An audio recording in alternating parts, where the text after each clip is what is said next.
XSFM입니다. I, D, W, K.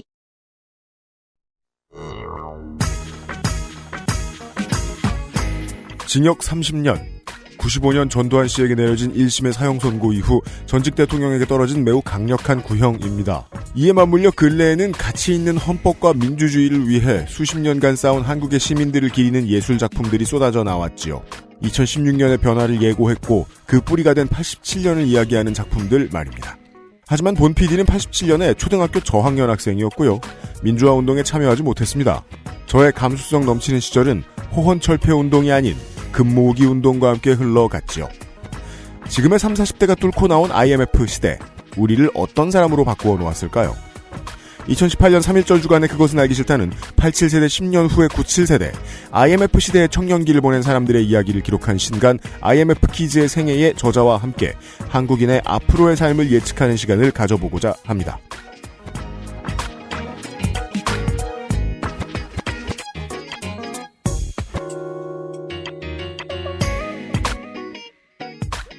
한강에 가득했던 얼음들도 사라졌고 쇠빙선도 사라졌고 아주 오랜만에 비를 구경하고 있습니다. 밤섬 앞에서 보내드리는 XSFM의 시사교양 팟캐스트 그것은 알기 싫다. 2018년 3월의 첫 번째 주간에 인사드립니다. 262회 목요일 순서입니다. XSFM의 유승균 프로듀서입니다. 쉴 새 없이 사회가 워낙 빨리 변혁에 가까운 변화를 하는 것이 한국 사회의 특징이긴 합니다만은 요즘에 그 속도는 실로 어마어마합니다. 절대 변하지 않을 것 같았던 빙상연맹이 개혁을 앞두고 있는데요. 왜 굳이 빙상연맹으로 말씀을 드리냐면요. 빙상연맹 하나 얼음 깨트리는 것만도 그렇게 어려운 일인데 한국은 그것보다 몇천 배, 몇만 배 어려운 변화들을 지금 실천하고 있는 중 아니겠습니까? 그 와중에 저희는 저희의 본능을 동원하여 잠시 그 옆자리의 이야기들을 들어보는 시간을 가져보겠습니다. IMF 세대를 뚫고 나온 가장 힘든 인생을 살았던 사람들은 지금의 50대와 60대, 70대들입니다. 직장을 잃고 사업이 날아가고 이로 인해 스스로 목숨을 던진 주변의 동료들이 많았던 너무 메이저한 상처들을 많이 지니고 늙어온 사람들 말이죠. 그분들의 이야기는 우리가 회식에서, 명절에서 많이 접해 들었었습니다. 지금 드릴 이야기는 좀 이야기가 다릅니다. 10대와 20대 초반 시절을 정직하게 일하면 뭐 집도 살 수 있고 성공도 할 수 있던 시대에서 완벽히 변화한, 그래서 어른들이 허둥지둥 헤매고 실패의 늪에 빠져서 허우적거리고 있는 모습을 보면서 커온 세대, 제 세대죠. 70년대 말에서 90년대 초에 태어난 사람들의 이야기를 해보고자 합니다. 이 이야기를 다룬 책이 최근에 나왔습니다. IMF 키즈의 생애라는 신간인데요. 이 책의 저자인 프레시안에 계셨던 아는별 전 기자를 잠시 후에 모셔놓고 이 이야기들을 좀 들어보고자 합니다. 광고를 들으시고 뉴스 라운드업부터 확인하시죠. XSFM입니다. 스튜디오도 음질도 바뀌고 회사도 스폰서도 바뀌었지만 변함없이 좋게 된 사연들과 함께한 요즘은 팟캐스트 시대. 다시 시작할 수 있을지도 알 수 없던 요파씨를 여기까지 오게 해주신 것은 좋게 된 여러분입니다. 청취자 여러분과 함께한 5년을 기념하는 시간, 요파시 201회 공개방송. 2018년 3월 24일 오후 2시 30분 서울 지하철 2, 7호선 대림역 구로 아트밸리 예술극장에서 늘 그렇듯 인생이 고달픈 지구상의 청취자 여러분과 함께 하겠습니다. 티켓은 3월 10일 엑세스몰에서 예매를 시작합니다.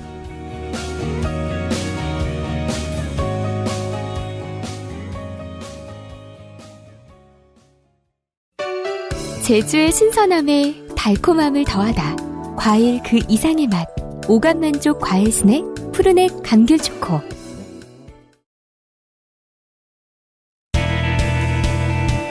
뉴스 라운드업 History in the Making. 박근혜 전 대통령이 30년 구형을 받았습니다. 저희가 녹음하는 현재는 판결 장면을 국민들이 보아야겠느냐 문제로 논의 중입니다. 문재인 대통령은 미투 운동을 적극 지지한다고 했는데 더 중요한 건 수석보좌관에 의해서 말한 그 다음 얘기였습니다. 친고죄 삭제 이후의 사건은 고소 없어도 적극적으로 수사해달라. 경찰은 요 몇 년 새에 위에서 내려오는 수사해달라는 말을 정말로 좋아합니다. 그리고 언론에서는 이 변호사 출신 문 대통령이 사실적시에 의한 명예훼손에 대해서 메시지를 띄운 게 아니겠느냐는 해석을 했습니다. 형사처벌이라는 게 보통 최후의 수단인데 한국의 법은 최후의 수단이 기본 옵션인 경우가 너무 많다는 거죠.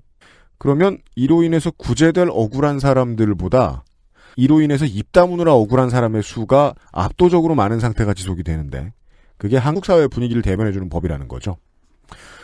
이은재 의원의 당구 실력이 궁금해지는 한 주간입니다. 뉴스 라운드업 윤세민 에디터입니다. 그 얘기를 어떻게 할까 고민했는데 뺏겼네요. 네. 박막래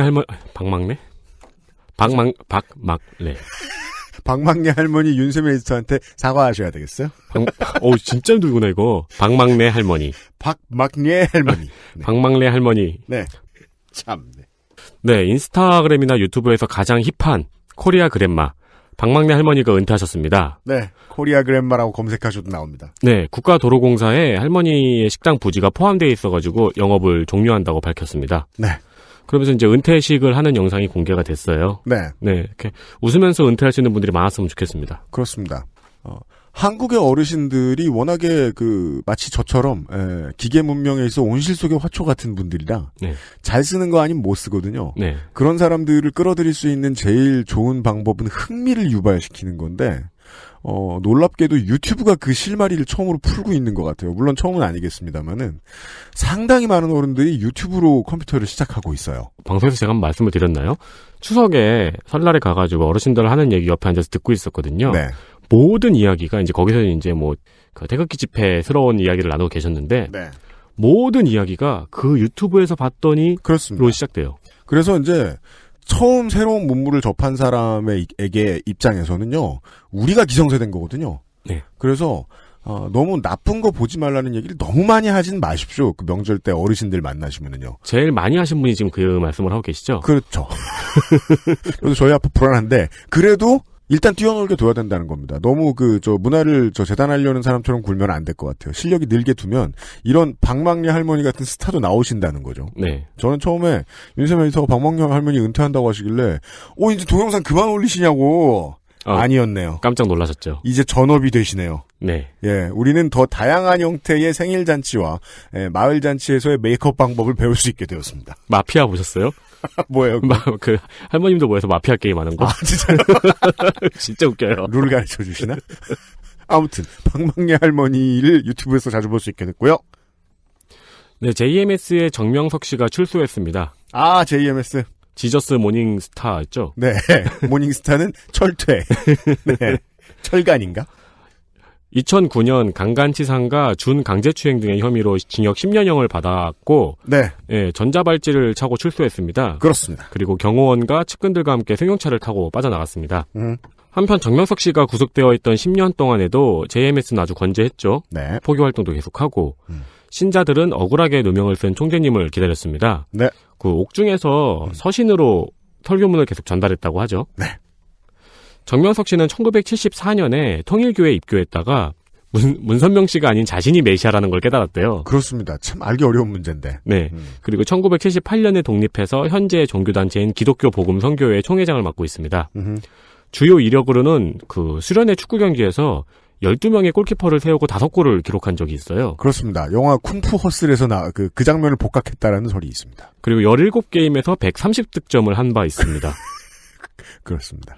이 놀라운 기록이 그것은 알고 싶다를 통해서 널리 알려졌죠. 네. 한편 정명석 씨의 근황을 알고 싶은 분들은 네. 추후에 성범죄자 알림이 업데이트를 확인하시기 바랍니다. 그렇고요. 네. 다음 뉴스 보시죠. 이건 세계일보 단독입니다. 네. 검찰에서 현직 부장검사가 서지현 검사의 인사기록을 외부로 누설한 혐의를 발견했습니다. 그렇습니다. A 부장검사는 서지현 검사가 인사상 불이익을 당했던 2015년에 법무부 검찰과장이었는데 그 당시 본인이 열람했던 서 검사의 인사기록을 지인에게 누설한 혐의를 받고 있습니다. 성추행조사단은 검찰 내부에서 A 부장검사에게 서지현 검사의 당시 인사기록에 대한 이야기를 들었다는 진술을 확보했습니다. 그렇습니다. 처음에 저질러질 때 조직적 범죄가 아니라고 해서 성범죄가 조직적 범죄로 발전하지 않지 않겠느냐라는 생각은 순수하다라는 점을 여기서 알려주고 있습니다.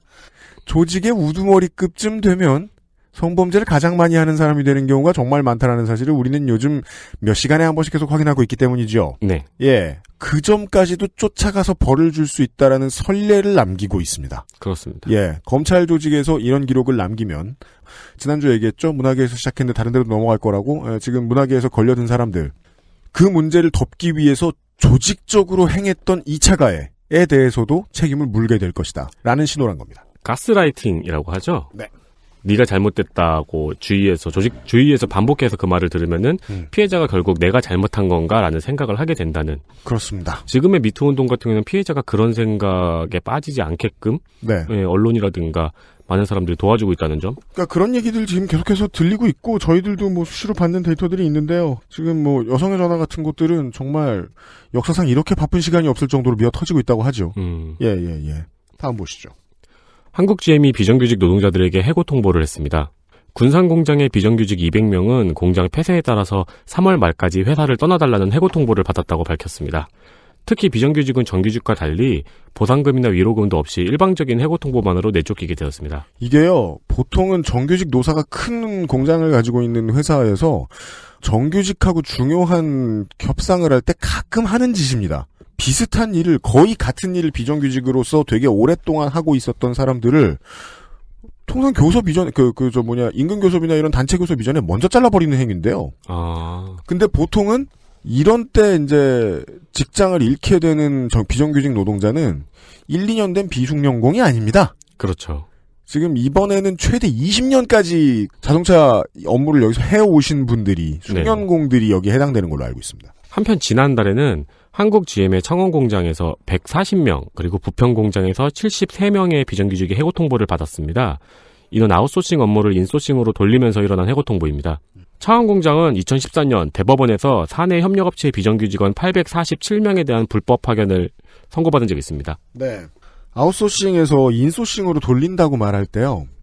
이거는 이제 회사에서 홍보 자료가 나가요, 무조건. 아웃소싱에서 인소싱으로 돌리는 거니까 이거는 뭐 착한 해고라는 말까지는 하지 않습니다만 그런 표현을 하고 싶은 거죠. 이제 그렇게 되면 사람들은 그 직원들의 고용 승계가 될 거라고 생각을 하잖아요. 네. 그때 중요하게 보시면 좋을 심증 중에 하나는 그러면 인소싱에서 늘리는 직원은 몇 명이냐. 이거 안 밝히면 무조건 의심해야 된다는 거죠. 네. 사업 축소 아니면 인원 감축 둘 중에 하나 무조건이다라고 보시는 게 저는 옳다고 보는 겁니다. 그리고 여기서 등장한 중요한 단어는 둘입니다. 창원 공장과 부평 공장입니다. 네. GM은 군산 공장이 시작이 아니겠느냐. 군산 공장만 나가는 것이 아니라 이것은 아마 지금 GM에 계시는 분들이 창원과 부평에 계시는 분들이 가장 많이 생각하시는 부분일 것 같습니다. 네. 예, 이게 시작이다 아직. 하나 더 있습니다. 더불어민주당 이재정 의원이 2008년 청와대에서 제2롯데월드와 관련한 여론관리 문서의 필사본을 공개했습니다. 문서에는 당시 야당과 친박 의원 그리고 좌파 언론의 정치 공세를 언급하고 특히 제가 방송에서 여러 번 말했었죠. 성남 지역민들의 집단 행동도 위험 요소로 언급되어 있습니다. 성남 지역민들이 성났을 것이다. 네. 네. 윤세민의 발음을 주의해 주십시오. 또한 국내의 경제 악화, 위기 상황이란 분위기를 최대한 활용이라는 문장도 있었고요. 그죠. 경제가 악화됐으니까 잠실에 큰 건물을 짓자. 네. 그리고 전문가, 언론기고, 칼럼을 통한 제2롯데월드 건설 필요성 홍보 방안 등이 제시되어 있었습니다. 그리고 특이한 거는 정부의 지원을 바탕으로 롯데 측에도 건설을 설득하라는 내용이 있었어요. 네. 이게 제일 중요한 문장입니다. 그리고 반대 세력에 대항하는 전담부처도 배정되어 있었고요. 이 문서는 국가기록원에 이관된 이명박 정부 시절 청와대의 문건들을 이재정 의원이 열람해서 직접 손으로 옮겨 적어 언론에 공개했습니다. 그렇습니다. 롯데의 모티베이션은 이명박 청와대에 비하면 되게 순수했다는 건 제가 옛날부터 들어서 알고 있었어요. 이미 노무현 정부 말기 때쯤부터 쉽게 말해 정신이 오락가락하던 무슨 몽유병도 있는 것 같았고 이랬던 신격호 회장, 노병에 상당히 시달리고 있었던 입버릇으로 달고 살았던 아시아 최대의 뭐 어떠한 이런 건물을 하나 짓고 싶다. 하나 있었으면 좋겠다. 뭐 국가에 뭐 남기고 싶다. 네. 그 이야기를 그냥 유지처럼 떠받들고 있던 거예요. 롯데는요? 신가가. 예. 네. 그랬는데 2008년부터 제2롯데월드와 관련된 여론 관리를 하라고 지시를 하잖아요. 네. 근데 이명박 정부는 그때 들어온 정부거든요. 들어오자마자 하면서 롯데를 설득하래요. 근데 롯데를 여기 설득하라는 건 뭡니까? 너네 하기 싫은 걸 하라는 게 아니죠. 우리가 도와줄 테니까 해줘. 네. 청와대 측이 먼저 제안했다. 이거는 보통 저희 같은 작은 회사들이 그 큰 회사에다가 우리한테 수주 달라고 네네. 프로포즈 할 때 쓰는 방식이란 말입니다. 제2롯데월드는 신격호 회장이 하고 싶었지만 신격호 회장은 되는지 안 되는지도 종종 까먹는 늙은 사람이고 많이 늙은 사람이고 네. 이명박 정부의 마케팅에 의한 결과물이 아니겠느냐. 그 수주를 넣을 때요, 제안을 할 때요, 음. 거기에 뭐 정부 지원 항목 같은 게 자주 들어가거든요. 네. 교육 쪽 사업은 정부 지원을 받는 경우가 많으니까. 네. 그래서 뭐 사업 수행은 어쩌고저쩌고 정부 지원해서 이만큼을 어떻게 지원받을 수 있습니다. 라는 제안서 내용이 들어가는데 정부가 제안서에 그 내용을 넣을 수도 있네요. 최순실이 했던 말을 사주고 뭘 해주면 뭘 해주겠다.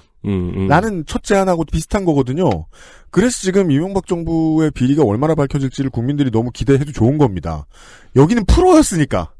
박근혜 최순실 팀과 다르게. 네. 예. 이런 얘기였습니다. 윤세민 에디터 수고했습니다. 네, 감사합니다. 그것은 알기 싫다는 이탈리아에서 온 케이크 라 파스티체리아에서 도와주고 있습니다. XSFM입니다. Maestro pasticcere. La pasticceria. 출근 전에 빤도로 챙겨 먹고 나가니까 맛있고 속도 든든하니까 너무 좋던데? 그치? 천연 재료로 만들어진 빵이라 부대끼는 것도 없고 참 좋더라고. 이렇게 식탁 위에 계속 놔둬도 되는 거야? 그렇게 보관하는 거야. 이탈리아 전통 방식인 천연 발효로 만들어서 상온에둬야 더 맛있어. 방부제 들어간 거 아니야? 방부제는커녕 그은한 이스트도 안 쓴다고. 이탈리아에서도 파티에서나 올린다는 고급 음식을 매일 아침 먹을 수 있는 건 우리 동네에서 우리밖에 없을걸? 아무나 만들 수 있는 빵 같진 않아. 당신의 식탁은 매일같이 특별한 날. 이탈리아에서 온 케이크 라 파스티체리아. 질리지 않는 6가지 영양밥상. 맛있는 취향 저격 아임웰 굿밸런스 도시락. 광고 들었습니다. 1997년 여름에 인도네시아, 태국, 말레이시아 등의 아시아의 신흥개발도상국을 강타했던 외환 위기가 몇 달 안 가서 한국을 덮쳤었습니다. 그 크기는 아시아의 다른 국가들을 압도하는 수준이었습니다. 안 그래도 안 좋은데 달러 금리 인상도 생겨서 갚아야 할 돈이 불었고 그걸 갚느라 수출을 더 해야 되는데 어차피 수출이라는 게 경쟁력이 갑자기 제고되는 건 아니기 때문에 원화의 평가절하를 결정을 하게 되죠. 이에 따라서 갚아야 될 돈이 늘어납니다. 하다 안 되면 단기 부채를 땡기죠. 지금 돌이켜보면 위기를 알리는 바로메타처럼 조선일보는 틈만 나면 우리 경제 위기 아니다. 우리 경제 문제없다. 라는 헤드라인을 굳이 티가 나게 일면에 뽑아서 신문을 내던 1997년 11월에 김영삼 대통령은 지금은 뒷이야기가 어느 정도 공개가 됐죠. 새 대통령 오기 전에 욕을 먹어두자 라면서 할 수 있는 마지막 성의를 보이는데 그게 11월 21일 IMF에 대한 정부의 구제금융 신청이었습니다. IMF는 IMF에 210억 달러를 포함해서 국제기관들에서 끌어모은 총 350억 달러를 지원을 하면서 고금리, 구조조정, 공기업 등 공공재 영리화를 제대로 하라는 조건을 내겁니다. 한국통신, 가스공사, 담배인상공사가 민영화되고 원달러 환율이 사상 처음으로 2,000원을 넘겼었고요. 국민 1인당 외채 부담은 580만 원에서 2,400만 원, 4배가 좀 넘게 뛰었고 재계서열 2위 대우그룹, 재계서열 14위 한보그룹, 26위 삼미그룹을 포함해서 미도파, 진로, 기아, 쌍방울, 동서증권, 나산그룹, 극동건설, 삼양식품, 동화대동평화경기 충청은행 등이 줄줄이 부도 혹은 도산하거나 새로운 주인의 소유가 됩니다. 공공부문 인력 15만 명 정도를 포함해서 연구기관에 따라서는 최대 460만 명까지 97년 초에서 98년 말 사이에 직장을 잃었다고 하지요. 이러한 외환 위기의 파도가 국가를 휩쓸기 시작한 1998년 2월 마지막 주에 저는 대학에 들어갔었습니다. 선배들은 처음에는 이제 드라마 어디나 아니면 다른 형 누나들에게 듣던 대학교 선배들의 모습 그대로였습니다. 계속 투쟁 얘기밖에 할 줄 모르고 대통령을 욕해야 되는데 대통령이 바뀌었으니까 새 대통령을 욕하고 있고 그런데 그 사람들이 2, 3년이 지나니까 점차 변했습니다. 그 위에 선배들은 원래 그런 거야 3학년 되면 잘 안 나타나 라고 했지만 과방의 3, 4학년들이 아예 사라졌었습니다. 동아리방과. 그게 2000년대 초중반입니다. 그리고 후배들은 저희에 비해서도 좀 많이 달랐습니다. 1학년은 원래 학사 경고 한번 받는 거다 라는 말이 더 이상 통용되지 않는 시대가 왔고요. 1학년들 요즘 왜 이렇게 공부 잘해 라는 말들이 오고 갔습니다. 지금은 그런 말 같은 거 없죠. 대학생은 무조건 공부를 잘해야 하니까요. 저는 계속 음악을 했었기 때문에 음악하는 사람은 80년대나 90년대나 2000년대나 못 먹고 못 살긴 매 한 가지였거든요. 삶이 달라진 게 없었는데 이제 돌이켜 와서는 오랜만에 친구들을 만나면 그때 부모님께 무슨 일이 있었다. 그때 누가 자살했다. 우리 회사가 어디에 넘어갔다라는 얘기를 선배들에게 들었다. 라는 얘기들을 종종 듣습니다. 돈이 우리 삶을 바꾸는 가장 중요한 요소라는 건 누구나 잘 알고 있습니다. 경험을 통해서. 근데 이 돈 문제가 온 국민을 덮쳐서 휘가 맞는데 우리는 어떻게 바뀌었을까? 라는 고민을 하는 한 몇 장짜리 기사들은 읽어본 적이 있습니다만은 이런 책은 저는 처음 본 것 같습니다. 광고를 듣기 전에 이미 잠깐 말씀을 드렸던 여러분들이 지금 XML에서 보고 계신 그 제목과 동일한 제목의 책의 저자인 프레시안에 계셨던 아는별 전 기자를 모셨습니다. 어서 오십시오. 안녕하세요. 아는별입니다. 네. 퇴사하신 게 한참 전인데 이런 호칭은 좀 이상하죠. 그런데 기자라고 불러주셔서 네. 되게 좋았어요. 반갑더라고요. 저한테는 아직도 좀 기자라는 호칭이 학교에서 사람들이 뭐라고 부르길래? 학교에선 안상? 네. 네. 그렇죠. 안상이라고 부르지만 네. 작가라던가 이런 호칭은 어떤 소속이 아니잖아요. 논팽이한테 부르는 말이죠. 네. 근데 이제 기자라는 건 좀 회사에 있었을 때는 그냥 사람들이 대리님, 과장님 이런 거랑 비슷하게 그렇죠. 불렀던 이름이라 그냥 서로 편한 호칭이어서 그런지 아직도 그게 더 편한 것 같아요. 번듯한. 나도 당신들과 동일한 노동자입니다. 그렇죠. 회사에 네, 맞아요. 나사다. 네. 그래서 저도 음악을 안 하고 이걸 하는 겁니다. PD님은 노동하는 것 같거든요. 그래요? 네. 그러게요. 지금은 작가 혹은 공부 노동자이신데. 이 책을 내기 전까지는 작가라고 하면 제가 나서서 저 작가 아닌데요 라고 했었는데 지금은 네. 작가라고 불러도 그냥 아는별입니다라고 네. 얘기하고 있습니다. 출퇴근이 없으니까요. 네. 네. 그죠. 이 책 안에 잠깐 등장하는 김민아 기자와 비슷한 주장을 하시고 계신 것 같습니다. 근데 양태는 반대군요. 그 양반은 저 기자 아닌데요 라고 하시는데. 그렇구나. 왜 그러시지? 그러면 그분은 혹시 뭘로 불리기를 원하시는지 알고 계시나요? 근데 팟캐스트를 들어보면 내가 기자가 아니라고 굳이 강조하시는 건 네. 지금 나 시간 있으니까 섭외해달라는 의미였던 것 같긴 합니다. 예. 아는별 기자님은 바빠서 하실 공부가 있기 때문에 그냥 기자로 불러드리도록 하겠습니다. 네, 감사합니다. 네. 일반적으로 IMF 시대를 이야기하는 코드는 제가 아까 말씀드린 그겁니다. 딱. 맨날 TV에 광고 나오던 무슨 회사가 망했고 무슨 회사가 망했고 옆집에 누가 죽었고 옆집에 누구는 어디 대기업의 상무였는데 치킨집 차렸고 블라블라 블라블라. 그래서 내 주변의 사람들이 어떻게 바뀌었냐보다 더 중요한 거는 내 주변의 사람들이 어떻게 상위용사가 되어 돌아왔느냐. 경제전쟁에서. 주로 그런 얘기였어요. 더 크게는 이제 우리 다녔던 회사가 옆 회사가 인수합병되는 경제로 말하면 대하드라마 같은. 예. 주로 그런 서사였는데. 근데 이 책을 읽고 이 책의 내용에 대해서도 앞에 잠깐 나왔는데요. 40대한테는 물리적인 아픔 같은 거였는데 30대는 정신세계를 바꿔놓은 경험이었을 것 같다는 거죠. 말 그대로 스며들었을 것이다. 왜냐하면 성인은 사회생활이었는데 이 사람들은 교육의 대상일 때 이 상황을 맞이했으니까요. 네. 그래서 제가 계속 말씀드린 트레디셔널한 IMF의 기술 방법은 86세대의 IMF라는 거죠. 87세대의 IMF. 원래 그 IMF와 지금의 30대 후반 IMF 키즈가 겪은 IMF는 정확히 어떻게 다를까요?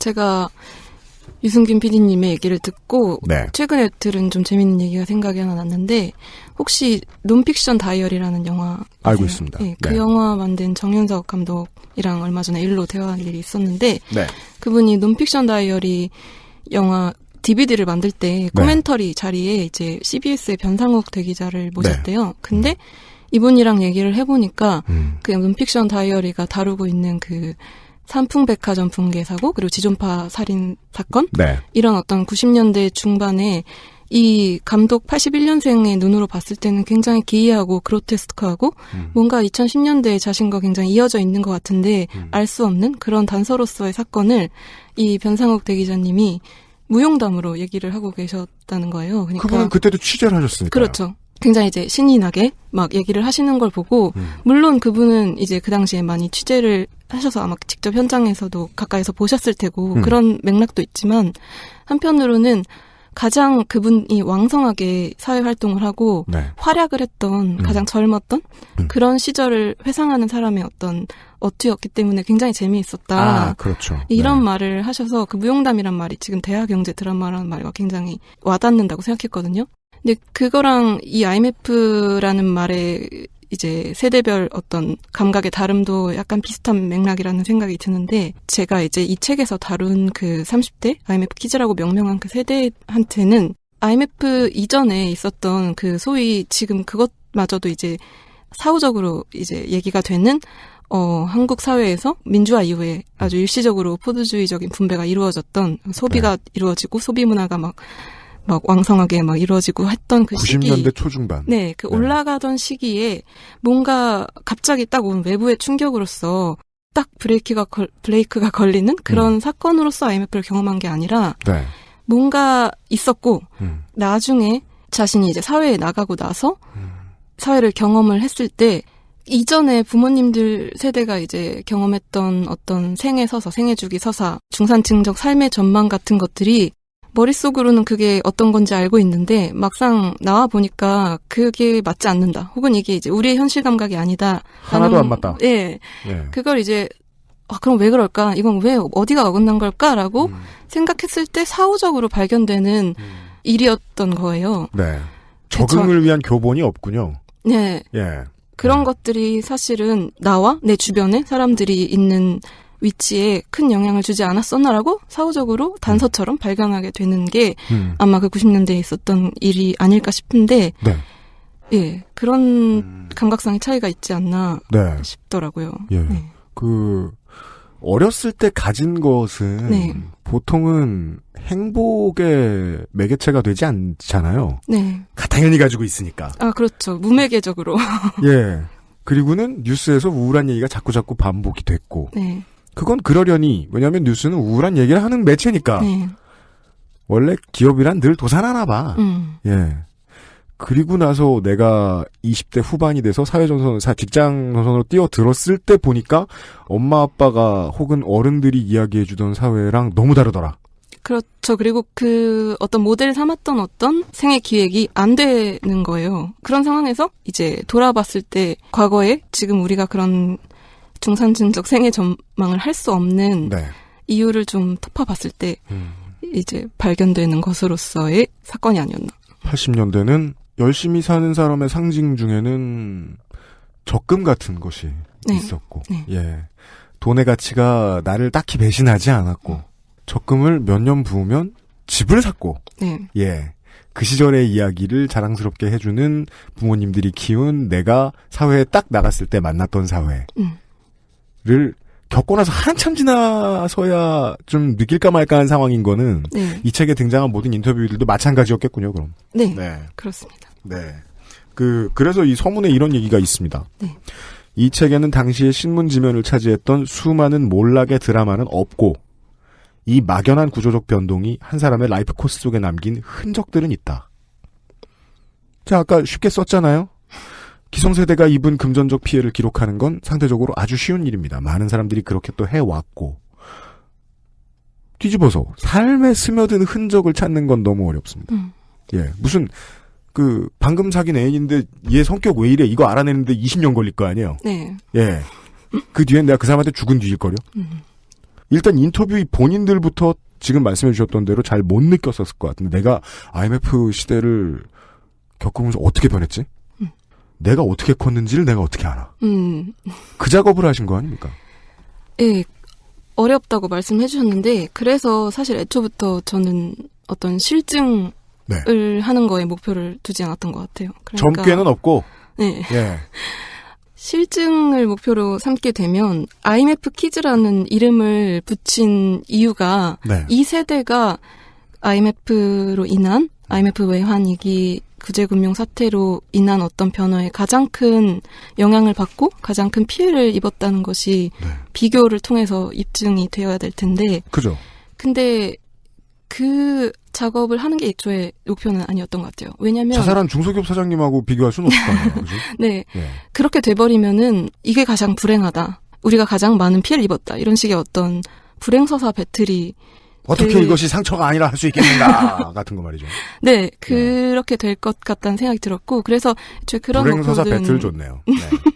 아 그것도 뭐 물론 네 좋은 계획이 될 수 있을 거라고 생각하지만 네.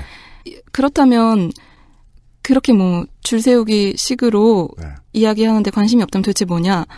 당연히 그 IMF 구제금융 사태로 대변되는 어떤 정치 경제적 변동, 사회 문화적 변동이 모든 이들에게 남긴 어떤 영향이나 궤적들은 당연히 있을 거라고 생각하고 네. 그렇다면 그게 정말 뭐 어디서 잘리고 어떤 큰 변화가 생기고 이런 것들을 사실 들여다보려면 사실 네. 세대의 문제가 아니라 그 당시의 경제 주체가 어디에 있었는지 어떤 일을 하고 있었는지 어떤 네. 지역에 있었는지 이런 게 더 사실은 중요할 수도 있잖아요. 하지만 그렇다고 해서 이 세대한테만 남긴 거기에만 있는 어떤 특수한 그러니까 결코 특권적이진 않지만 네. 거기에만 있는 특수한 결이 있을 거라고 한다면 내용에 보면 특권적인 결 같은 건 절대 안 나타나요. 네네. 네.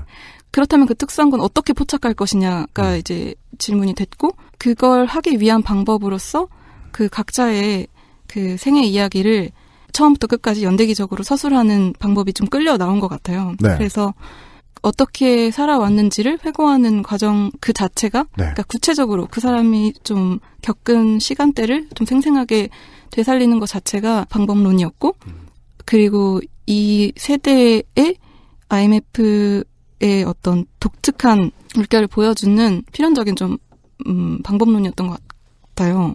제가 네. 이제 저는 국문과를 나왔는데요. 네. 방언 관련 조사 같은 거 하면은 꼭 그 동네 어르신들 찾아가서 네. 얘기를 하는데 이야기를 질문을 짜낼 때가 좀 어렵지 않습니까? 네. 그래서 질문들이 보통 이 책에 많이 나와 있는 지금 소개해 주신 그 방법론입니다. 그 심리 상담 첫 시간 같은 이야기가 나옵니다. 산 얘기를 일단 쭉 하게 하죠. 그럼 어차피 방언이 나오기 때문에 저희는 그냥 기록하면 되거든요. 네네. 그거 가지고 좀 국외음악 분석하고 이랬으면 됐는데 그거 다 듣고 나면 언제나 일관되게 튀어나오는 게 있었거든요. 그게 전쟁의 상처고 네. 보통은 네. 그랬었어요. 그래서 저는 이제 이 책이 좀 독특했거든요.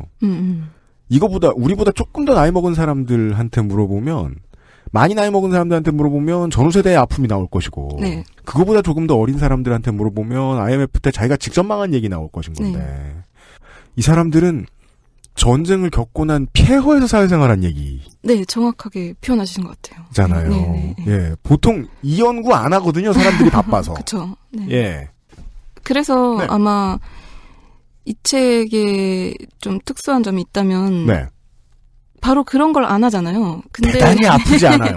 네네. 네. 근데 거기에서만 오는 그 해석자와 피해석자의 어떤 위기의 없음이라던가 뭐 인터뷰어와 인터뷰의 좀 평등함이랄까 그런 부분이 있는 것 같아요. 보통 사회부 네. 기자가 인터뷰할 때는 나에게 없는 어마어마한 상처가 있는 사람들 찾아가야 되죠. 그렇죠. 네. 근데 그건 아니에요, 또. 그렇죠. 이거는. 네. 그런 부분이 좀 중점에 뒀던 것 같습니다. 그래서 이 질문을 드려야 되겠는 거죠. 이 책에 등장한 인터뷰의 다수는 이 책에 서술하신 대로 제가 얘기를 해보죠. 경제 위기에서 무사했거나 네. 아니면 그 자기네 집안은 득본 경우도 네. 있습니다. 네. 왜냐하면 그때 생존자 중에 상당수는 환치기 한 사람들이 있어요. 있었습니다. 제 인터뷰 중에서도 책은 안 그죠? 실렸지만. 작가께서 보시기에 인터뷰 설정이 잘못된 거냐라는 질문을 드리려고 그랬는데 네. 지금까지 보기에 뭐 이 답은 나왔네요. 잘못된 건 아닌데. 네. 예. 그게 처음에 이 책을 기획이 저한테 왔을 때 떠올린 어떤 그림이 있을 거 아니에요.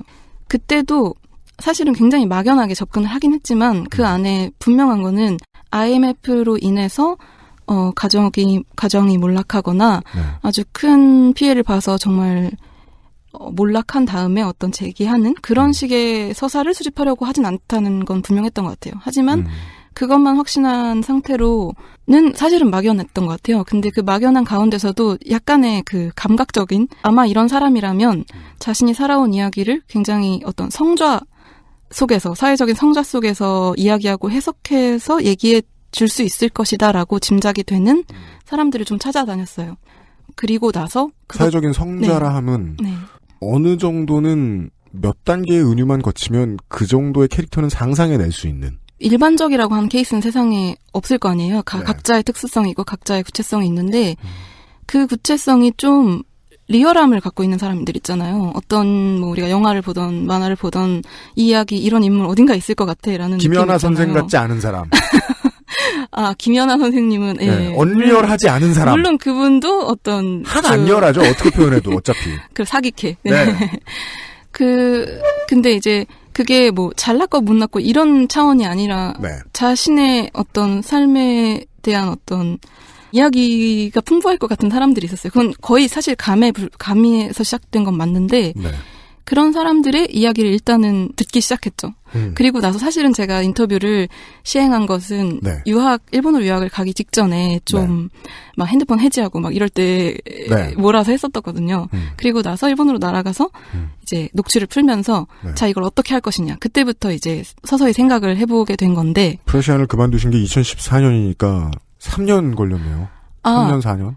유학을 간 건 또 2년 전이에요. 그러니까 제가 1년 반 동안 약간 백수로 지냈습니다. 마음의 안정을 확보하시고. 네, 뭐 여러 가지를 하고 뭐 2016년에 가기 직전에 인터뷰를 하고 가서 뭐 이런저런 일에 치이다가 녹취를 풀고 이걸 이제 어떻게 책으로 만들 건가 이제 그때부터 고민이 시작됐는데 그때는 어떤 분명하게 이거는 IMF 키즈의 생애이지만 IMF로 인해서 사람들이 상상하는 그런 이미지와는 사실 달리 조금 다른 이야기다라는 명확한 그림이 그때는 서지 않았어요.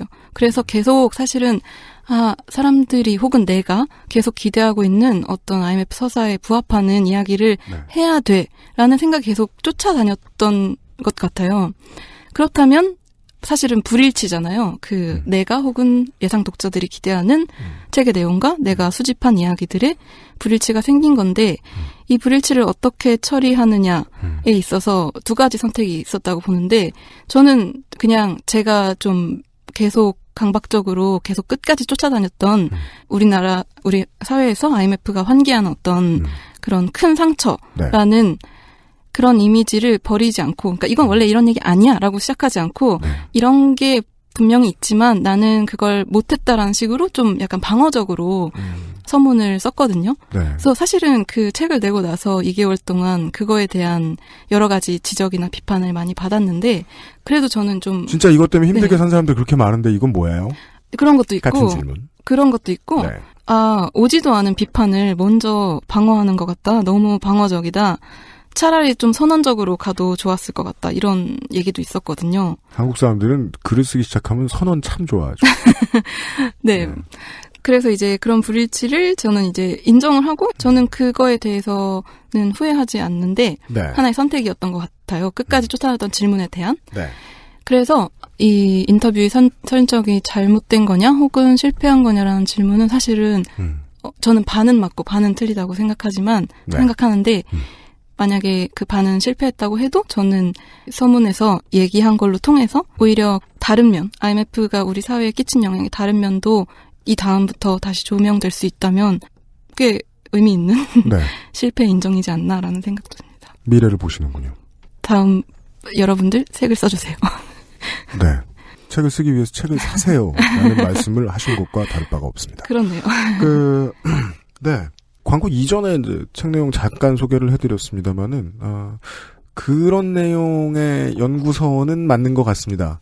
지금 당장 세대에 혹은 그 한두 세대 앞에 누군가가 계속해서 암에 걸리는 이유, 혹은 저 사람이 팔다리가 없는 이유를 찾는 것이 아니라, 왜 이 동네에 정착한 민족 전체가, 피부색이 저렇고 키가 저렇지? 에 대한 이야기 같았습니다. 예. 그런 책에 대한 이야기들을 듣고 있었습니다. 광고 잠깐 듣고 돌아오지요. 그것은 알기 싫다는 업그레이드된 과일, 건강해진 스낵, 푸른액에서 도와주고 있습니다. XSFM입니다. 튀기지 않았다. 굽지 않았다. 볶지 않았다. 얼리지 않았다. 원적에선 복합 건조로 만들어낸 과일 그 이상의 맛. 오감만족 과일 스낵 푸르넥. 골든베스트 유정식입니다. 그동안 자주 찾아뵙지 못해 미안했는데 요즘은 팟캐스트 시대가 200회를 맞이했다니 가만히 있을 수가 없습니다.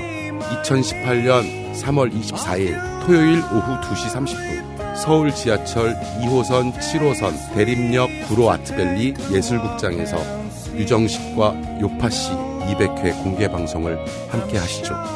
티켓은 3월 10일 액세스몰에서 예매를 시작합니다.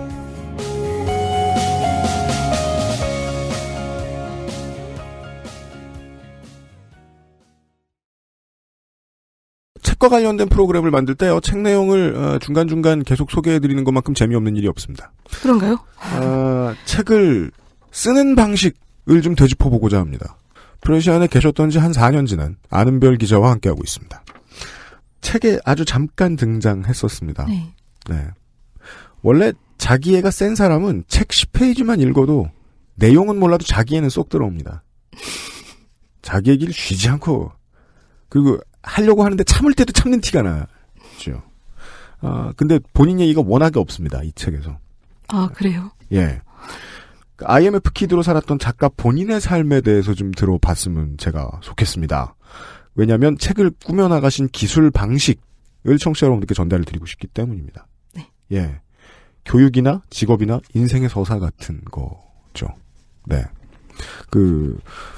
이 책 내에서 아는별 기자님의 구분으로 보면 저는 IMF 키즈가 아닙니다. 올해부터 4자라서요. 이거는 이제 저술 방식상 네. 나이가 중요해요. 아는별 기자님은 네, 30대 네. 중반이십니다, 지금. 네. 네. 중반인가. 그럼요, 38까지도 중반이라고 해야 돼요. 저는 초반이라고 생각했기 때문에. 아, 그렇구나. 예. 나이 까먹었던 것 같습니다, 제가. 죄송합니다. 예. 네, 32입니다. 아, 네. 아, 그러시구나. 네. 예, 저 사람 나이 진짜 몰라요. 아무튼 연도를 감사합니다. 봐도. 네. 네. 30대 초반이십니다. 네. 네. 본인의 삶에서는 IMF가 어떤 의미가 있었을까요? 사실 책에 제 얘기를 많이 쓰지 않은 이유는 저 역시도 사실 기억하는 게 별로 없었기 때문이고. 이건 기억만 한다고 되는 게 아니고 기억을 다시 조립해봐야 나오는 거잖아요. 그렇죠. 근데 네. 되돌아봤을 때도 네. 저나 제 주변에 어떤 큰 이전과 이후를 가르는 그런 일은 없었습니다. 없었던 것 같아요. 다만 왜죠? 부모님이 공무원이셨기 때문입니까? 아니면 아빠가 뭐 선생님이었던 것도 크고 네. 그리고 제가 이제 자란 인천 네. 서구 가자동이라는 그 마을에서는 그렇게 뭐 애초부터 어떤 부모님이 중산층이거나 경제 위기로 인해서 갑자기 일을 그만둬야 했거나 그런 아이들보다는 주변에서 이제 자영업 하시거나 이런 분들이 더 많았기 때문에 어떤 즉각적인 타격을 입은 거는 거의 기억이 나지 않아요. 지역 자체가 어느 정도 돈이 자구적으로 돌 수 있는 동네였다는 조건이 있네요. 그렇지만 아예 그냥 중산층, 하위 중산층이거나 아니면은 중산층에 진입하지 못했던 좀 고립된 지역이었던 거죠. 네. 그런데 이제 이후에 제가 그냥 얼핏설핏 느끼게 된 거는 우리가 보통 이제 아주 관성적으로든 습관적으로든 IMF 이후라는 표현을 많이 쓰잖아요. 네. 그런데 IMF 이후라는 표현에 대해서는 사실 뭐 비슷하게 다 아마 생각하고 계신 게 다 비슷하실 거예요. 네. 근데 그런 게 내 인생에서는 뭐가 있었나라고 생각해 보면 직업을 아버지가 권유하실 때 가장 안정적인 선생님이 되는 게 좋다라거나 이런 얘기를 많이 하셨고 그리고 아까 이제 오프닝에서 유 PD님이 대학교의 대학 시절을 수료하셨는데 저만 해도 제가 대학에 들어갔을 때에 정확히 이제 한 3학년쯤에 소위 말해서 이제 비운동권들이 총학생회에 당선이 되고 그런 시절이었거든요. 저희 때는 비권이란 말조차 없었습니다. 없었죠. 네. 듣도 보도 못한 사람들이라고 불렀습니다. 근데 지금은 매우 중요한 세력이죠. 지금은 어떨지 진짜 모르겠어요. 그로부터 또 시간이 많이 지났으니까. 근데 저는 그때 그게 변화되는 시기에 대학을 다녔고 그리고 또 생각나는 게 이제 2009년쯤에 직업을 찾아야 되는 졸업반이 됐는데 저 04학번인데 중간에 뭐 어디도 다녀오고 이래가지고 2009년에야 졸업을 했는데 그때는 또 그 전해에 금융위기도 있었기 때문에 더더욱 뽑는 데도 없었고 전 한겨레 이런 데 가려고 했었거든요 원래. 근데 이 얘기까지 나오게 되는군요. 예. 안배 기자님은 2009년에 프레시안에 입사를 하셨죠. 네네네. 그 당시부터 스펙이다, 스펙 관리다, 토익 점수다 이런 것들이 막 생겨나던 시기였어요. 마침 2008년인가 2007년에 88만의 세대라는 책이 나오기도 했고 아마 그런 제 경험들이 사후적으로 봤을 땐 그 전의 세대의 경험이랑은 또 다른 분명히 결이 있잖아요. 이런 것들 정도인 것 같아요. 저한테는. 부모님들은 그전에는 그렇게까지나 선생님 해라 공무원 해라라고 종용하지는 않았던 것 같아요. 네네. 저희 아버지도 이 책에 잠깐 나오지만 그 전까지는 자기의 직업에 대해서 그런 식으로 서사화하시진 않으셨어요. 그러니까 이 일로 인해서 이 일 이후에는 예전 동창들이나 이런 분들 중에 직업을 잃으신 분이 많다. 근데 교사란 게 그래서 갑자기 위상이 높아져서 나도 어리둥절하다. 이런 식으로 얘기를 한 적은 있으셨어요. 그런 어른들의 가르침이나 아니면 학교에서 들었던, 대학교에서 들었던 선배들의 이야기가 직업 선택에 영향을 줬나요? 저는 기자는 안정적인가? 아니죠. 네. 그런 얘기를 들으면서 제가 그걸 해야 돼라고 생각하지는 않았던 것 같아요. 근데 이런 거죠. 그러니까 오히려 왜 이런 감각을 공유하게 됐을까가 저한테는 계속 대학교 졸업할 때부터 좀 질문이 있었고 다 왜 두려움과 불안을 공유할까? 네. 그리고 사실은 저도 예전에 대학 생활이 어땠는지를 모르기 때문에 그러니까 비교황이 있는 게 아니기 때문에 사실 저한테도 너무 그냥 당연한 거잖아요. 모든 것들이. 이런 분위기라던가 대학은 원래 이런 건가 보다라는 거던가 그런 비교황이 있어서 느꼈다기보다는 그 당시만 해도 아무리 열심히 해도 우리가 차곡차곡 모아서 어떤 전망을 갖기 힘들 거야 라는 말을 분명하게 머릿속에 되새기거나 하진 않았지만 그냥 계속 이런 좀 열악한 상황을 못 벗어날 거라는 예감 같은 건 있었던 것 같아요. 그 선대의 감은 느껴지지 않지만 미래의 전망은 어느 정도 됐다. 네. 예. 직업을 구해봤자 할 것이고 직업을 구하기 힘들 것이고 그렇죠. 그 직업은 나를 어느 풍요의 선까지 데려다 주지는 절대로 못할 것이다.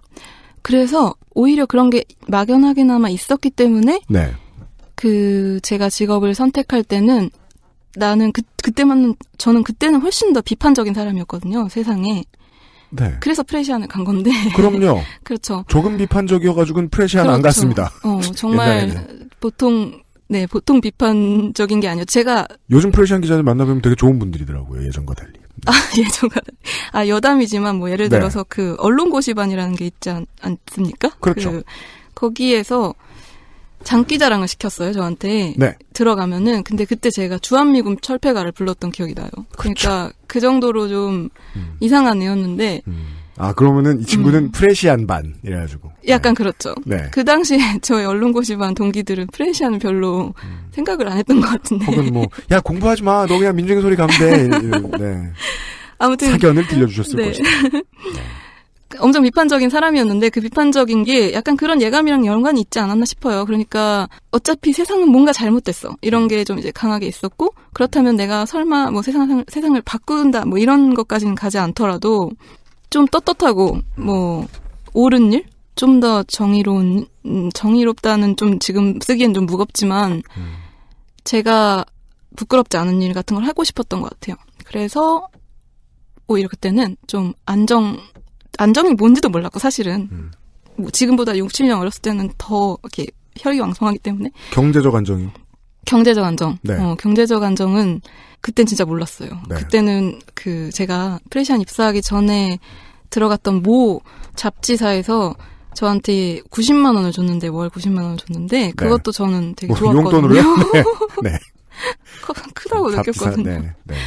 하여간 그때는 아무튼 경제적 안정보다는 이게 더 자랑스럽고 이게 더 나한테 맞고 이런 게 좀 강했어요. 그래서 프레시안에 갔고 좋은 직장이었습니다. 경제적 안정에 대한 지향은 돈을 벌어봐서 생기는 게 아니고 돈을 써봐야 생기잖아요. 그렇죠. 안정보다는 심지어 매우 이데올로기적인 정의로운이라는 단어까지 써주셨어요. 이걸 택하겠다라고 20대 후반에 20대 중후반에 안은별 기자가 기자 지망생 안은별 씨가 생각을 했었다는 데에 이 표현에 나오는 기저에 깔려있는 말씀은 그것처럼 들리네요. 내가 어차피 자아를 이루어가는 직장이고 내가 이 직장에서 이런 일을 해서 뭔가 정반합을 꿈꾸면서 당장 욕을 먹고 어떻게 저렇게 되더라도 종당에는 내가 사회를 좀 더 낫게 만들었다는 희망도 있고 동시에 경제적인 안정에 대한 희망도 있었다면 프레시안 안 갔을 것이다라는 메시지로 제가 해석해도 되겠습니까? 즉 IMF의 고통에서 그 흐름을 관통하고 있는 시대에 살지 않았다면 얼마든지 다른 선택이 가능했을 것이다. 거기까지는 사실 제가 지금 가정을 해본 적이 없는데 네. 저는 그냥 그렇게 생각해요. 이게 그렇지 않았더라면 제가 다른 선택을 했을까라기보다는 오히려 좀 더 안 좋은 상황이란 걸 예감했기 때문에 더 편하게 이런 길을 선택할 수 있지 않았나 싶어요. 그래서 세상이 이러니 프레시안 가도 돼. 지금 이렇게 말하자면 그렇게 말할 수도 있을 것 같은데 네. 이 책의 인터뷰 중에 두 번째 등장하는 김재욱 씨라는 분이 있는데 그분의 이야기를 좀 빌리자면은 그분도 자기가 양심적인 일을 하고 싶었다는 거예요. 그래서 막 고르고 막 빼고 빼다 보니까 그러니까 자신이 소모되지 않고 좀 쓰레기 같은 일 안 하고 이렇게 하다 보니까 남은 게 별로 없더라. 그래서 남은 게 없었는데 그 중에 하나가 공교롭게도 프레시안이었대요. 근데 입사 시험을 쳤는데 떨어지셨대요. 그래서 안 되겠다. 그냥 전공법으로 소설을 쓰자 해서 소설을 쓰게 되신 분이거든요. 네. 근데 약간 그런 감각이 아니었을까. 저는 근데 그 당시에는 이렇게까지 생각을 하진 않았어요. 하지만 지금도 사실 비슷한데 제가 지금 어떤 대반전을 이뤄내서 경제적인 안정 혹은 저의 전 세대들이 했던 어떤 차곡차곡 모아서 다음 생애 주기 스텝을 밟고 경제정의상 정직한 성공. 그렇죠. 그 중산층에 진입한다 이런 게 사실 저한테는 잘 현실적으로 느껴지지 않게 됐어요. 점점 더. 네. 그래서 앞으로도 특히나 공부노동자들에게 그게 되게 멀죠. 그렇죠. 네. 그래서 앞으로도 그런 거를 너무 연연하면서 살기보다는 그냥 프레시안으로 돌아가겠다. 프레시안 전 동료 전 선후배들이 듣고 계시다면 안부를 전합니다. 일단. 네. 그러니까 이런 공격적인 말은 다 제가 했습니다. 네, 프레시안 기자 여러분. 네. 그런 게 아니었을까 싶습니다. 네. 인프라가 어떻게 변형이 됐든 간에 이제 사람들이 걸어간 길처럼 이제 달아 있으니까 그걸 보고 어느 정도는 본능적으로 가려던 길 약간 몇 도라도 틀긴 트셨다. 네.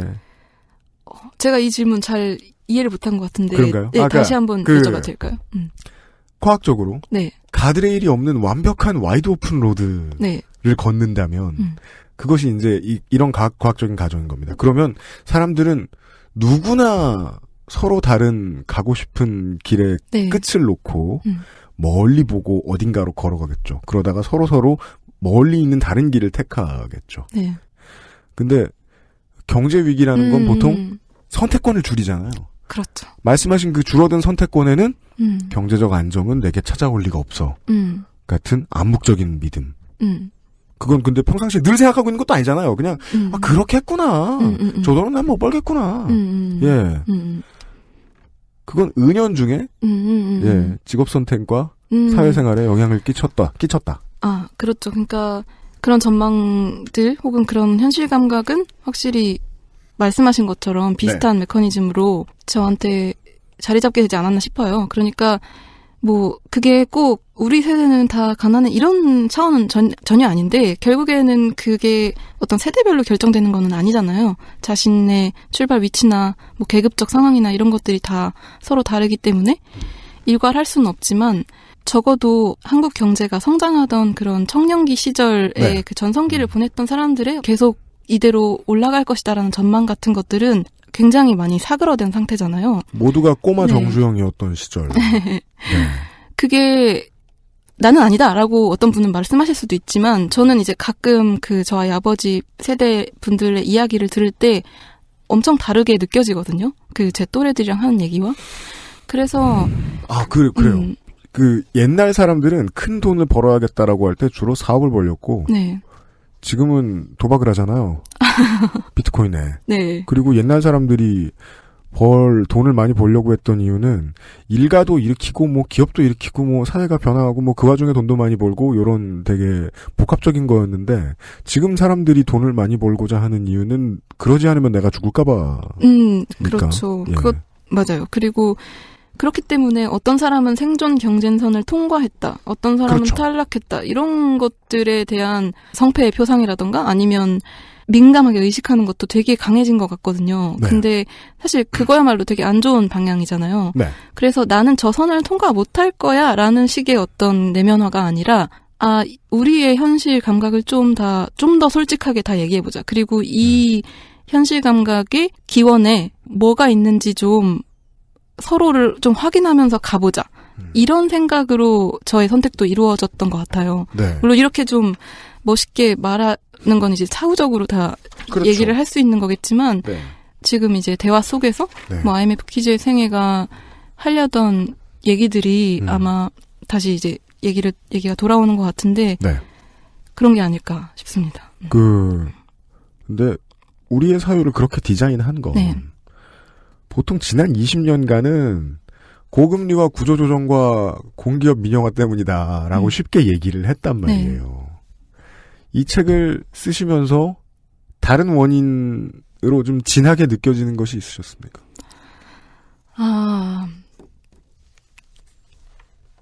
아까 이미 없다고 말씀하신 것 같긴 해요. 제가 이렇게 그렇죠. 이 질문에 갑자기 침묵을 한 이유는 지금 미간을 대박 접었다 피셨습니다. 제가 서문을 또 선언적으로 쓰지 못했던 이유도 이렇게 이야기를 전개하면서 어떤 사람은 굉장히 내 얘기인 것 같아 혹은 내 주변 얘기인 것 같아라고 공감하면서 또 어떤 분들은 좀 특히나 다른 세대 분들은 이렇게 이렇게 낯선데 생생하니까 굉장히 독특하다. 이렇게 받아들일 정도로 큰 차이를 보이는 책이었는데 아주 논리적으로 어떤 이런 이유들로 인해서 인간형이 태어났다. 혹은 이런 감각이 나타났다. 이런 얘기가 아니라 거의 사실은 오히려 지금까지 그어졌던 어떤 표상들을 피하면서 사람의 인생을 그냥 통째로 보여줬기 때문인 것 같은데 그래서 지금 이제 대답을 제대로 하지 못하고 이렇게 빙빙 돌고 있거든요. 그렇죠. 고금리 구조조정 공기업 민영화 말고 다른 것은 사람들마다 이유도 너무너무 다를 거고. 네. 점점 더 조심스러워지는 것 같아요. 네. 맞아요. 저도 늘 페이스북이나 인스타그램 볼 때마다 느껴요. 예. 사람마다 상처받는 지점이 다른데 예. 걷다가 뭘 밟아도 욕을 먹어가지고 말이죠. 내가 책에 한 달락만 좀 마지막 질문을 드리기 전에 소개를 해드리겠습니다.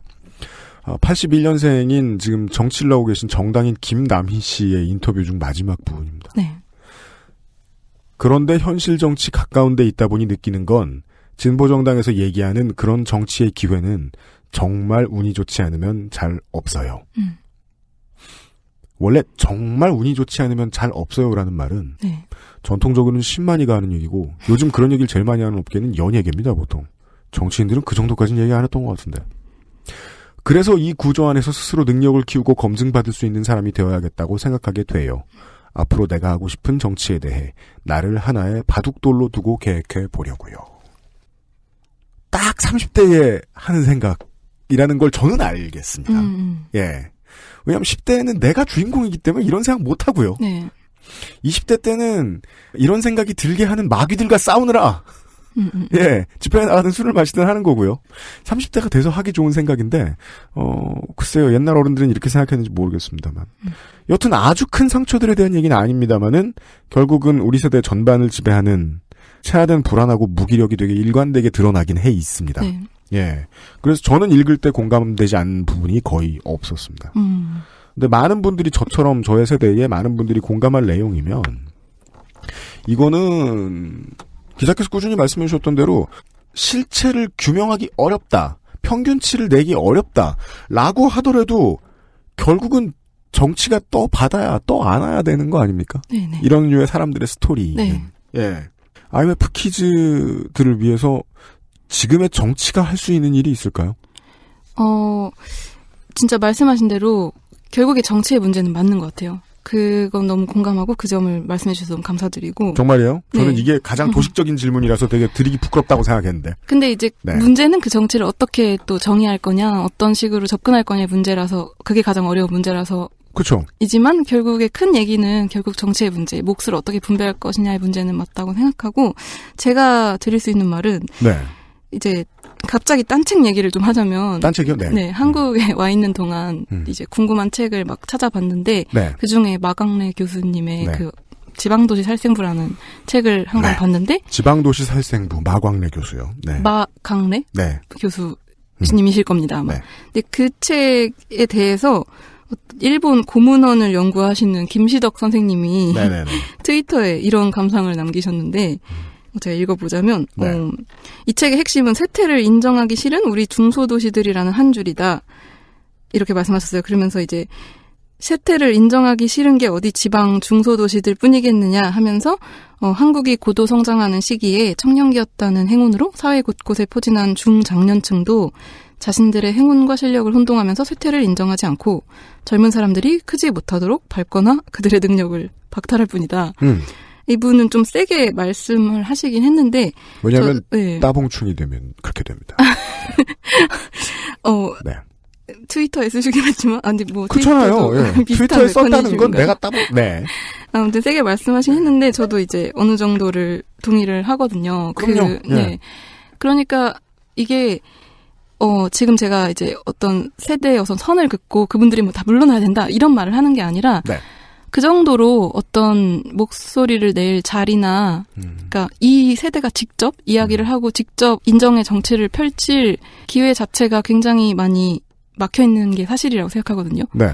일단은 그들 목소리로 말하게 하는 게 일단 우선이라고 생각하거든요. 네. 그 구체적인 방법은 이제 정치인들이 더 고민해야 될 문제이긴 하지만 어떤 지금 이제 사회 곳곳에 포진해 계신 그 쇠퇴하고 있지만 자신의 행운과 실력을 혼동하고 계신 뭐 기성 세대들이 가진 몫을 뭐 나눠주는 그런 분배의 방식도 있겠지만 그게 아니라 자리 자체를 내주는 방식도 중요하다고 생각하거든요. 그렇죠. 예. 네. 근데 과연 그렇게 되어 있느냐? 그거는 아니라고 생각해요. 오히려 그렇기 때문에 세대 간 대화를 가능하게 하는 어떤 공공적인 자리가 만들어지지 않거나 이런 식으로 가지 않는가 싶은데 그래서 뭐 정치적인 어떤 구체적인 앞세대가 자신을 보호하는 방식으로요. 수단으로요. 예, 수단으로 대화 채널을 막는다거나. 네. 네. 중요한 의사결정 자리에 네. 자신들이 너무 오랫동안 예. 포진해 있지 않았나. 듣는데 굉장히 소홀하지 않았나 라는 걸 끊임없이 의심하고 실제로도 어떤 제도적으로 문화적으로 그걸 고쳐나가는 것이 필요할 것 같아요. 지금 사실 이렇게 말은 쉽게 하지만 이것이 바로 어려운 부분이긴 하죠. 어떻게 하면은 그 청년 세대가 본인들의 이해를 직접 대변할 수 있게 그들의 목소리를 말할 수 있게 채널을 확보하는가는 거기야말로 정말 정치가 필요한 부분이니까요. 어느 정도 네. 상상은 되는 것 같기는 한데요. 네. 그 보수 정치인들이 출산 장려 대책이라고 내놓는 그 낯뜨거운 것들을 듣고 있으면, 네네. 예, 지금 부족한 건 대화의 경험이구나. 가장 직접적으로 부족한 건. 네. 지금을 살아가는 사람들의 삶의 경험을 느끼려고 애써본 적이 전혀 없구나. 그렇죠. 예.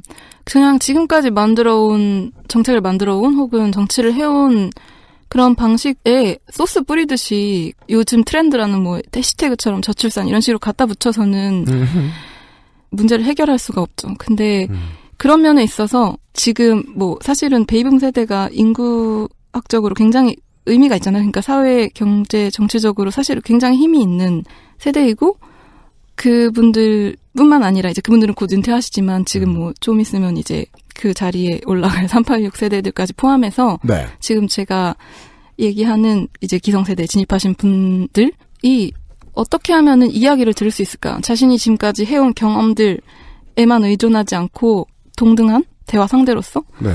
이야기하는 기회와 노력이 필요할 것 같다는 생각을 합니다. 네. 평등하다는 거는 서로 다른 출발선을 어떻게 지정해 주느냐에 대한 디자인인데 누가 어디에서 출발해야 할지를 정하자면 많이 들어본 경험이 있긴 있어야겠군요. 네. 그렇죠. 네.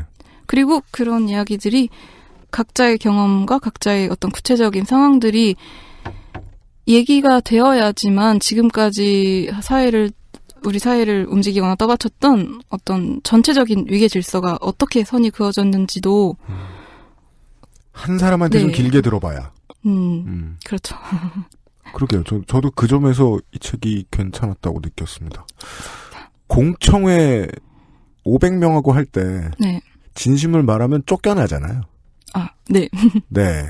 그런 타운홀 미팅으로는 접할 수 없는 얘기인 건 분명해 보입니다. 네. 동의하시죠? 네. 네. 그런 책이랍니다. 네. 예. 안보 기자하고 이 이야기를 했고요. 청취자 여러분들이야 뭐 책을 사서 읽으셔도 좋고 빌려 읽으셔도 좋고 안 읽으셔도 좋습니다만은 문제의식에 대한 느낌은 좀 가져주셨으면 좋겠습니다. 지금의 40대도 이해 못하는 60대가 정치와 경제를 대표하고 살고 있다는 말이지요. 그 사람들한테 지금의 10대와 20대를 이해해달라고 하는 건 옳은 일이겠느냐. 30, 40대가 5, 60대가 되었을 때는 지금의 10대와 20대를 이해할 수 있겠느냐. 왜? 우리를 이해해주는 어른들을 만나본 경험이 부족하면 우리 아랫세대를 이해해주는 능력도 많이 떨어질 수 있으니까 말이지요. 저희는 가급적 실무자가 실무에서 무슨 고민을 하는지를 물어보면서 괴롭히는 걸 좋아합니다. 그래서 내일 이 시간에 안은별 기자하고요. 기자님이 기자처럼 간만에 좀 굴어주셔야겠습니다. 기자님이 아까 말씀해주신 그 결론 일부분을 따로 떼서 말씀을 드리자면은 곧 은퇴할 나눠줄 게 있는 기성세대의 정치인을 불러다가 이 문제에 대해 어떻게 생각하냐고 고문을 좀 해보겠습니다. 그 게스트는 참 안 됐네요. 지금까지는 뭐 입법 뭐 했냐, 뭐 당신이 만든 법으로 뭐가 바뀌었냐 이 정도 물어보고 거의 프로모션만 해줬는데 내일은 철학을 물어봐야 돼요. 얼마나 빈약한지가 탈탈 털리도록 해야 됩니다. 네. 내일 하루만 더 고생해 주시길 바랍니다. 안은별 기자님. 감사합니다. 오늘 나와주셔서. 네, 감사합니다. 그것은 알기 싫다는 아임닭과 함께하는 집밥 같은 도시락 아임웰 도시락에서 도와주고 있습니다.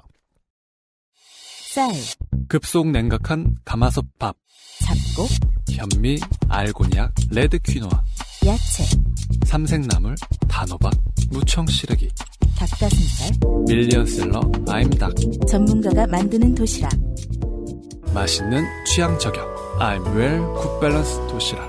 푸짐한 200g 밥도 있어요. 당신의 식탁은 매일같이 특별한 날. 이탈리아에서 온 케이크 라 파스티체리아. Maestro il pasticcere. La pasticceria.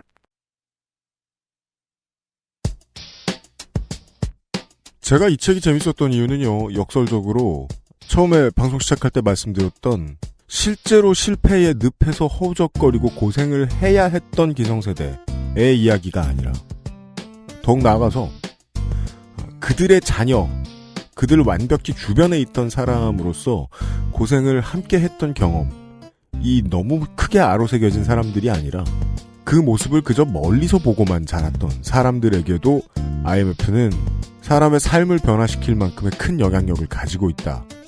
라는 이야기를 들려주고 있다는 점인데요. 세대가 공통으로 경험한 어떤 것은 결국 언젠가는 좋든 나쁘든 나 그때 이런 일이 있었다 라면서 몇 번 더 드러납니다. 그 긴 프로세스를 이해하는 사람이 적을 뿐이죠.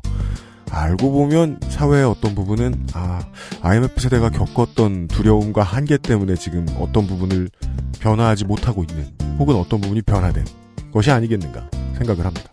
관련된 이야기를 내일 좀 더 나눠보도록 하겠습니다. 이 문제를 가장 많이 고민을 해봤어야 하는 직업 정치인 한 사람을 불러다 놓고요. 내일 다시 또 이야기를 나눠보죠. 유승균 PD였습니다. XSFM입니다. I, D, W, K